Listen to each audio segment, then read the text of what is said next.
It's 11 p.m. The deadline is the next day. But then you're watching another video about procrastination instead of working. Sounds familiar? What you're about to hear in the next 10 minutes will change how you see this pattern and explain why everything you've tried before hasn't stuck. Here's the thing. You don't procrastinate because you're lazy. You don't procrastinate because you lack willpower. Studies put chronic procrastinators at 20 to 25% of the adult population. Most of them are sharp, capable people who genuinely want to get things done. The issue wasn't character, but strategy. You've been applying solutions that don't fit how your brain actually works. People procrastinate for very different psychological reasons, which means they need very different fixes. A perfectionist who stalls because nothing feels good enough is operating completely differently from someone who plans obsessively but never starts. Throwing the same advice at both of them, just break it into smaller steps, just start, doesn't help. It can actually make things worse. The problem was never your character. It was the mismatch between the tool and the person holding it. So here's what we're doing. I'll walk you through the 4 procrastinator profiles identified by behavioral science. For each one, the brain mechanism driving it, the warning signs, and the specific interventions that research has shown to actually work.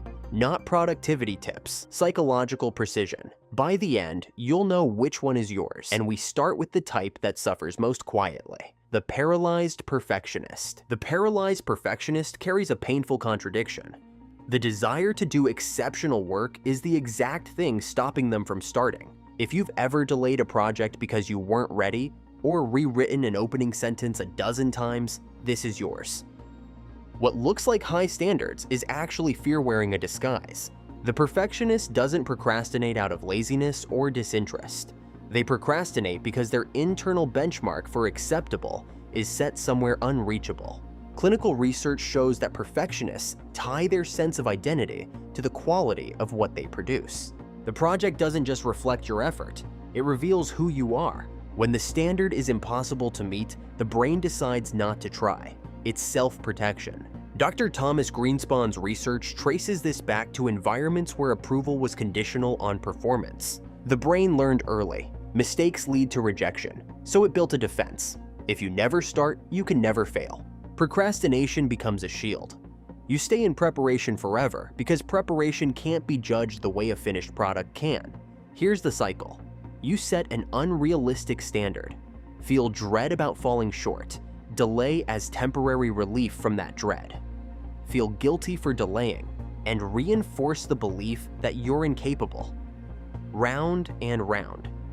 Neurologically, your limbic system, the emotional center, is overriding your prefrontal cortex, the part that handles rational planning.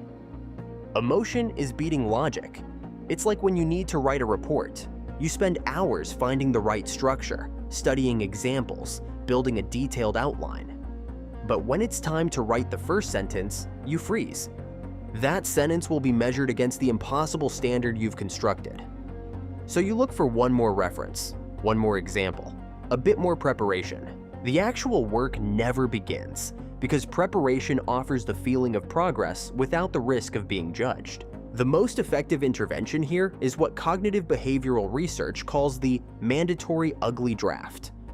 The rule is simple. Your first draft must be bad. If it turns out decent, you failed the exercise. This works because it strips performance anxiety out of the starting phase entirely. You're not producing the final version. You're producing the ugly one you have full permission to make. Pair that with artificial deadlines set 48 hours before the real one. Perfectionists need revision time. When you know you'll have space to fix things later, the pressure on the first attempt drops enough to actually begin. Also, you can adopt a B- is a pass standard.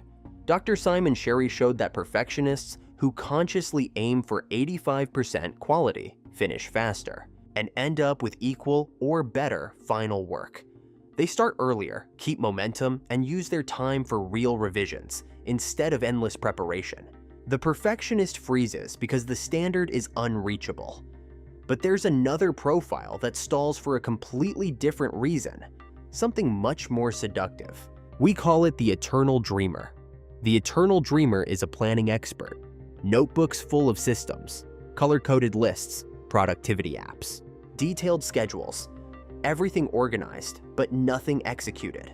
Not because of a lack of ability, because their brain already collected the reward without doing the work. Neuroimaging studies show that planning an action activates the same reward circuits as actually doing it. When you design the perfect planner, your brain releases dopamine as if you've already made progress. You haven't, but the feeling is real. And once that feeling arrives, urgency disappears. This is fantasy procrastination. You build a mental image of a future version of yourself, disciplined, focused, finally on top of everything. That image feels good. Good enough to substitute for the reality of actually building it. You're consuming the satisfaction of imagining success instead of using it as fuel. There's also what researcher Roger Buehler identified as optimistic planning bias. People consistently underestimate how long tasks take because they plan for an idealized version of themselves. No interruptions, perfect focus, peak motivation, and then the plan fails. Instead of adjusting expectations, you make a new plan. More detailed, more optimistic. Same result. The most effective intervention may be the simple 2-minute rule. If something takes less than 2 minutes, do it immediately. No planning. This short-circuits the preparation loop. You act before you can plan. Momentum shows up before motivation does. Also, limit planning time with a physical timer. Research shows that planning beyond 15 minutes rarely adds real value. It just becomes procrastination with a respectable name. Set the timer. When it goes off, execution starts regardless of whether you feel ready. You need to understand that motivation follows action, not the other way around. You're waiting to feel like doing the thing before starting it. That's not how the brain works. Start uncomfortably. Research shows motivation typically kicks in after 4 to 7 minutes of actual work. Once the reward circuit detects genuine progress, the dreamer stalls because fantasy replaced execution. But the next profile has no problem with standards or imagination. Their issue is with authority. They procrastinate as rebellion. The Rebellious Challenger. The challenger works fine when they choose to work, but the moment they feel external pressure, something locks up. Psychologist Jack Bream identified this as psychological reactance. When you perceive a threat to your autonomy, your brain works to restore it through resistance. Procrastination becomes an unconscious statement. You don't control my time. Humans have 3 core psychological needs: autonomy, competence, and connection. Threaten the first one, and intrinsic motivation disappears. The challenger doesn't have a problem with the task itself. They have a problem with the imposition of it. Here's a practical example. Your boss sets a Friday deadline. Immediately, without fully realizing it, you feel irritated. Not at the work, but at the structure. You have the time and resources, but your brain reads it as someone is controlling how you spend your hours. Then, on Saturday, after the deadline, you knock it out voluntarily, because now it feels like your choice. Research traces this pattern back to controlling environments. Authoritarian parents, rigid schools, micromanaging workplaces. The brain developed resistance as a way to preserve identity. I exist separately from your demands, expressed silently through delay. The authority rarely notices. You're the only one losing. Now the most effective intervention: autonomy reframing. Change the internal language from "I have to finish this by Friday" to "I'm choosing to finish this by Friday because it matters to me professionally." The shift sounds minor, but the neurological effect isn't. You restore perceived autonomy through reinterpretation. You can also set your own deadline before anyone else does. When you commit to Thursday and your boss says Friday, you're meeting your deadline. Psychologically, you got there first. And I would advise you to connect the task to your own values. Challengers respond when work is tied to internal drives rather than external demands. Write the report because professional excellence is something you care about, not because someone asked you to. So, the challenger procrastinates to reclaim autonomy.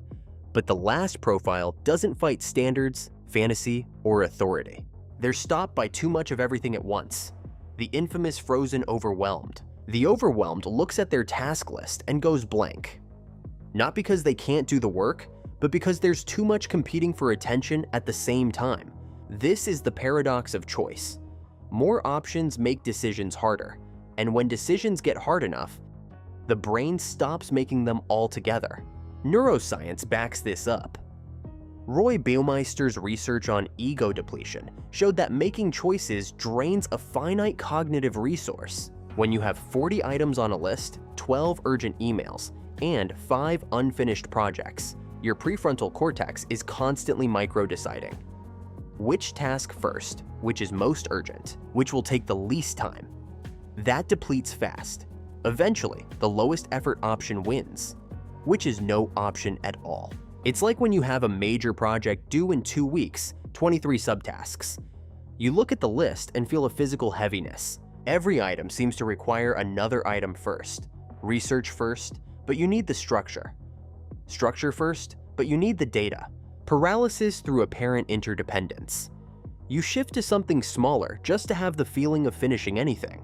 This is when decision externalization can save you.